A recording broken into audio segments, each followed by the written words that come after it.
anti-erigu dius a chiz. Menos anti-erigu pe tiny houses. Luska d'anti-erigu. Tiny House Movement de Saozneg a oa dispaket da vad e derou ar bloazioù daouvil stadou unanet. Leor you embanet der bloazioù a raok o doa gret bers evel de Not So Big House gant Sarah Suzanka e 1970 a pevarugen da skouer a degaset bouet speret. An dalch a oa dougen an dud da veva e tier bianor. Stadou unanet evez bihan un ti betek ur goread 100 metr kares.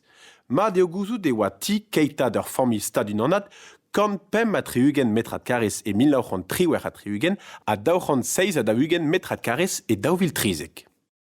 Tier ken bihan ma rulion. E dio menos an tierigu betegini an tierigu rul.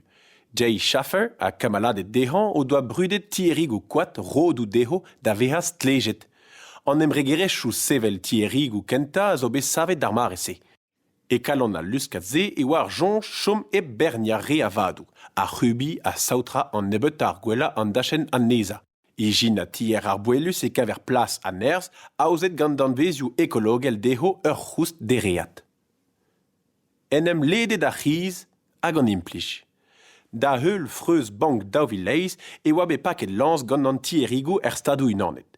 Kavout a read an dud e c'hele bea ur mod loja diouz a labourerien, ar studierien hag a retrei di baour an dud epti nag aus, niverus stadou unanet. Kemen a tud c'hoant ganto da veva en ur modal.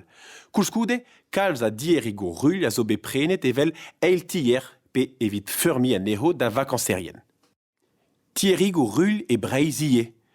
Emregerechou tierigo rul a zo bremañ e breiziye, troet varzu an ekologiez.